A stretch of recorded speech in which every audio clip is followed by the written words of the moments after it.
সংখ্যালঘু শব্দে বিশ্বাস করি না। আমরা সকলে মিলে একসাথে দেশ গড়ব।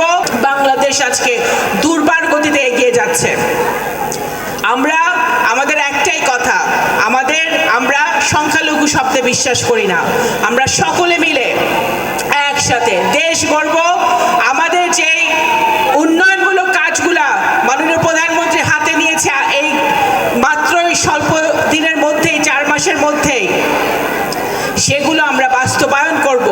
শিক্ষা, স্বাস্থ্য, আমাদের বাসস্থান, আমাদের নারীদের উন্নয়নের জন্য কাজ, আমাদের প্রত্যেকটি কাজ কিন্তু আমাদের এগিয়ে যাচ্ছে। আজকে ফ্যামিলি কার্ড দেওয়া হচ্ছে, কৃষি কার্ড দেওয়া হচ্ছে, কৃষকদের জন্য কাজ দেওয়া হচ্ছে, নারী শিক্ষার জন্য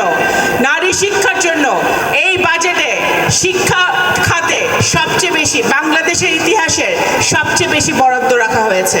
স্বাস্থ্য খাতে বাংলাদেশের ইতিহাসের সবচেয়ে বেশি বরাদ্দ রাখা হয়েছে এবং এই সেবা ইনশাল্লাহ সকলে পাবে।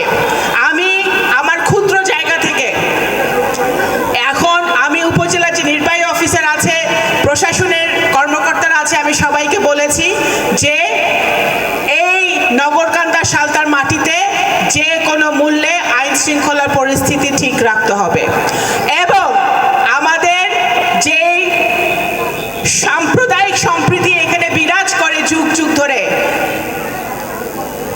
সেই সাম্প্রদায়িক সম্প্রীতি কোনোভাবেই নষ্ট করা যাবে না। কেউ যদি নষ্ট করার চেষ্টা করে তার বিরুদ্ধে কঠোর ব্যবস্থা নেওয়া হবে।